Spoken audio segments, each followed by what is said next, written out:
ஐயனார் துணை சீரியலில் நம்ம சோழன் நிலாவுக்கு ஸ்கூட்டி வாங்கி கொடுத்ததுலேருந்தே நிலா ஸ்கூட்டி ஓட்ட தெரியாதுன்னு சொல்லி அதை பழகிக்கிட்டே தான் இருக்கிறாங்க. சோழன் எவ்வளவோ முயற்சி பண்ணுறாங்க, நம்ம தான் போய் நிலாவுக்கு சொல்லி கொடுக்கணும் அப்படின்னு.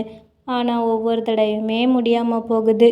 அதுக்கப்புறம் நம்ம பல்லவனும் பாண்டியனும் தான் நம்ம நிலாவுக்கு ஒவ்வொரு தடவையுமே நல்லபடியாக சொல்லி கொடுக்குறாங்க. நிலாவுக்குமே இவங்க 2 பேர் சொல்லி கொடுக்குறது தான் கொஞ்சம் புரியவும் செய்து கம்ஃபர்டபுளாகவும் இருக்குன்னு சொல்லி நினைக்கிறாங்க. அதனால் சோழன் வந்தாலே நீங்கள் ஒன்றும் எனக்கு சொல்லித்தர வேண்டான்னு சொல்லி அனுப்பி விட்டுருவாங்க. ஏன்னா ஒரு தடவை சோழன் இந்த மாதிரி கீழே விழ வச்சிட்டாங்கல்ல, அதனால தான் நம்ம நிலாவுமே அப்படி சொல்கிறாங்க. அப்படி பல்லவனும் பாண்டியனும் நிலாவுக்கு ஸ்கூட்டி கற்றுக் கொடுத்துக்கிட்டு இருக்கும்போது அந்த இடத்துக்கு சோழன் வராங்க. இன்னுமா நீங்கள் ஒழுங்காக படிக்கல, எவ்வளோ நேரமாக நீங்கள் ஓட்டுறீங்க, நான் வேணால் சொல்லித்தரட்டமா, நான் சொல்லித்தந்தா நீங்கள் இந்நேரம் மெயின் ரோட்டில் 8 போட்டு காமிச்சிருப்பீங்க, அந்தளவுக்கு நான் பர்ஃபெக்டாக சொல்லி தருவேன் அப்படிங்காங்க. இதை கேட்டதுமே நிலா, வேண்டாம், எனக்கு அவசரமாக கற்றுக்கணும்னு எந்த அவசியமும் இல்லை, நான் மெதுவாகவே பாண்டியன் பல்லவன்கிட்டே கற்றுக்கிடுது, நீங்கள் வர வேண்டாம் அப்படின்னு சொல்லி சோழனை விரட்டுறாங்க. சரிங்க, என்னைய பார்க்கும்போதெல்லாம் விரட்டாதீங்க, நான் அப்படி ஒரு ஓரமாக நின்று நீங்கள் ஓட்டுறத பார்க்குறேன் அப்படின்னு சொல்லிட்டு நம்ம சோழன் ஒரு ஓரமாக நிற்கிறாங்க. இங்கே பாண்டியனும் பல்லவனும் நம்ம நிலாவுக்கு எல்லாமே அட்வைஸ் பண்ணி விட்டுட்டு, நீங்கள் கொஞ்சம் கெத்தாக ஓட்டுங்க, அது மட்டும்தான் உங்ககிட்ட மிஸ்ஸிங், அதே மாதிரி அங்கங்கே ஆடாதீங்கன்னு சொல்லி ஒன்று ஒன்றா சொல்லி கொடுக்குறாங்க. சொல்லி கொடுத்துட்டு மெயின் ரோட்லேயும் கொண்டு வந்து நிப்பாட்டிட்டாங்க. இங்கேருந்து நீங்கள் அங்கே ஒரு ரவுண்டு போயிட்டு வாங்கன்னு சொல்லி நிலாவை அனுப்புகிறாங்க. நிலா தடவை நல்லபடியாக போயிட்டு திரும்ப வந்துடுதாங்க. அதுக்கப்புறம் நம்ம பல்லவனும் இன்னொரு தடவை போயிட்டு வாங்கன்னு சொல்லி அனுப்புகிறாங்க. இந்த தடவை நல்லா கம்பீரமாக நல்லா ஸ்ட்ரைட்டாக பார்த்து உட்காந்து போங்க அப்படின்னு சொல்லிட்டு நிறையவே அட்வைஸ் பண்ணி நம்ம நிலாவுக்கு அனுப்புகிறாங்க. நிலாவுமே ஓரளவு நல்லா தான் ஓட்டிகிட்டு போகிறாங்க. இந்த தடவை ரொம்ப வண்டியில் அவங்க ஆடவே இல்லை. அப்படி அவங்க ஓட்டிகிட்டு போய்கிட்டு இருக்கும்போது இவங்க கண்ட்ரோலை மீறி இவங்க தெருக்குள்ளே இருந்து மெயின் வண்டி போகிற அந்த ரோட்டுக்கு போயிருந்தாங்க. இதை யாருமே எதிர்பார்க்கல. சோழன் எல்லாருமே இங்கேருந்து ஓடி போய் பிடிக்கிறதுக்காக ட்ரை பண்ணுறாங்க.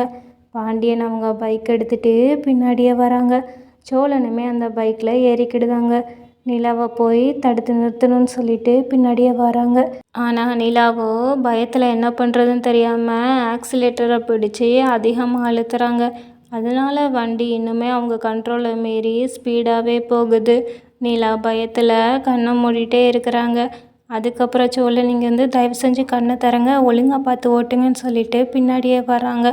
அப்படி பாண்டியனும் நம்ம சோழனும் பின்னாடியே வந்தாலுமே நிலா ரொம்பவே ஃபாஸ்ட்டாக ஒரு ஹைவேயில் போயிட்டாங்க. அதே நேரம் அங்கேருந்து வந்த ஒரு லாரி நம்ம நிலா வண்டி மேலே மோதிருது. இதை யாருமே கொஞ்சம் கூட எதிர்பார்க்கவே இல்லை. அங்கேருந்து வந்த சோழன் பாண்டியனுமே பதறி போய் நிலாவை பார்க்க ஓடுறாங்க. அப்படி ஓடி போய் பார்க்கும்போது தான் தெரியுது நிலாவுக்கு ரொம்பவே அடிபட்டிருக்குது அப்படின்னு. அது மட்டும் இல்லாமல் நிறையவே ரத்தப்போக்கும் போயிருக்குது. இதை நம்ம சோழன் பார்த்ததுமே ரொம்பவே உடஞ்சி போயிருந்தாங்க. அதுக்கப்புறம் நம்ம பல்லவன் இதை பார்க்கக்கூடாதுன்னு சொல்லிட்டு போய் தடுக்கிறாங்க. டே, நீ வராத, நீ வீட்டுக்கு போ, நான் வரேன்னு சொல்கிறாங்க. இருந்தாலுமே நம்ம பல்லவன் கேட்க மாட்டேங்கிறாங்க. வந்து பார்த்ததுமே அவங்களுக்கு அழுகையை அடக்கவே முடியலை. அண்ணின்னு சொல்லிட்டு குழந்த மாதிரி அழுகுறாங்க. நிலாவுக்கு அதிக ரத்தப்போக்காகி அவங்க மயக்க நிலையில் இருக்கிறாங்க. சோழனுக்கு இதை பார்த்ததுமே அடுத்து என்ன செய்யன்னு தெரியாமல் ஒரு மாதிரி பித்து பிடிச்சி போய் நிற்கிறாங்க. நம்ம பாண்டியன் தான் ஆம்புலன்ஸுக்கு கால் பண்ணி நிலாவை கூட்டிகிட்டு போகிற மாதிரி பண்ணுறாங்க. ஹாஸ்பிட்டலில் வந்து சேர்ந்ததுக்கப்புறமும் நம்ம சோழன் ரொம்பவே அதிர்ச்சியாக தான் இருக்கிறாங்க. நிலாவை ஐசியூ வார்டில் தான் வச்சு ட்ரீட்மெண்ட் பண்ணிக்கிட்டு இருக்காங்க. அதுக்கப்புறம் இந்த விஷயத்தெல்லாமே சேரன் அண்ணாவுக்கு கால் பண்ணி சொல்கிறாங்க பாண்டியன்.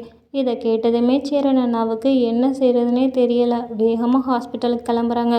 அப்போ நடேசனுக்கும் விஷயம் தெரிஞ்சு நானும் கூட வரேன்னு சொல்லிட்டு அவங்களுமே வராங்க. வந்ததுமே சோழனை பார்த்து, இப்போ அந்த பிள்ளை உங்ககிட்ட ஸ்கூட்டி வேணும்னு கேட்டுச்சா, அவளுக்கு இப்படி தேவையில்லாமல் வண்டியை வாங்கி கொடுத்து இப்படி கீழே விழ வச்ச ஏற்கனவே, அதுக்கப்புறம் பார்த்தா இப்போ கொல்ற அளவுக்கு போயிட்டேன்னு சொல்லிட்டு சோழனை அடிக்கிறாங்க. சோழனுமே தாமலை தான் தப்புங்கிற மாதிரி அந்த அடி எல்லாமே வாங்கிக்கிடுறாங்க.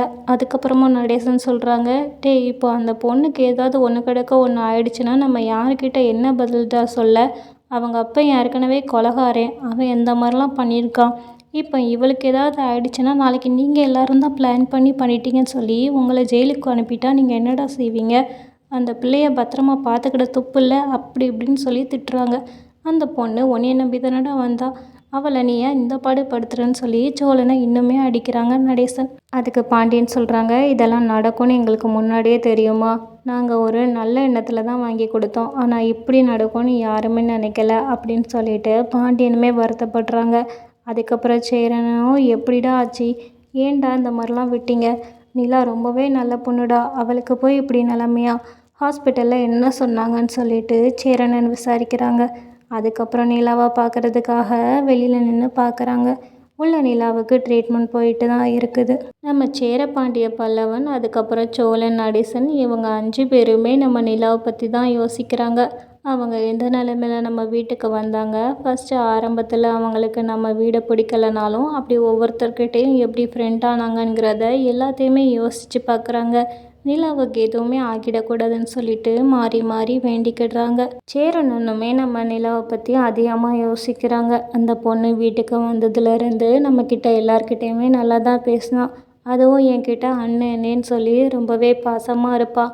அவளுக்கு இப்படி ஒரு நிலைமையான்னு சொல்லிட்டு நம்ம நிலாவை பார்த்து பார்த்து அழுகுறாங்க நம்ம சேரன். அதுக்கப்புறம் பாண்டியன் எல்லாரும் தான், நீ கொஞ்சம் அமைதியாக இருனே, உள்ள என்ன சொல்கிறாங்கன்னு கேட்போன்னு சொல்லிட்டு எல்லாருமே வெயிட் பண்ணிக்கிட்டு இருக்கிறாங்க. ஆனால் சேரனனுக்கும் நம்ம சோழன் மேலே தான் கோபம் வருது. சோழனோட சட்டையை பிடிச்சி, ஏன்டா இந்த மாதிரிலாம் பண்ணுன? நீ அவளுக்கு ஸ்கூட்டி வாங்க போகிறேன்னு என்கிட்டயாவது நீ ஒரு வார்த்தை சொல்லியிருந்தா நான் அந்த பொண்ணுகிட்ட கேட்டாவது சொல்லியிருப்பேல்ல, ஓட்ட தெரியுமா தெரியாதான்னு சொல்லிட்டு. அதுக்கப்புறம் பொறுமையாக கூட வாங்கியிருக்கலாம். இன்றைக்கி தான் உனக்கு வேணும்னு சொல்லிட்டு போய் அடம் பிடிச்சிட்டு வாங்கிட்டு வந்தேன். அதுக்கப்புறம் அடம் பிடிச்சிட்டு அவங்கள ஓட்டவும் சொல்லி படுத்தினேன். இப்போ பாத்தியா அந்த பொண்ணு என்ன நிலமையில இருக்கான்னு பாத்தியா அப்படின்னு சொல்லிட்டு சோழன் சட்டையை பிடிச்சி உலுக்கி கேட்குறாங்க. நம்ம சோழனுக்கு என்ன செய்கிறதுனே புரியாமல் ரொம்பவே அதிர்ச்சியாக தான் இன்னமும் இருக்கிறாங்க. சோழனுமே நிலா கண்ணு விழிச்சிட மாட்டாங்களா அப்படின்னு சொல்லி ஒரு ஏக்கத்தில் தான் இன்னமும் பார்த்துக்கிட்டு இருக்கிறாங்க. ஏன்னா சோழனுக்கு நிலாவை எவ்வளோ பிடிக்குங்கிறது நமக்கே தெரியும்.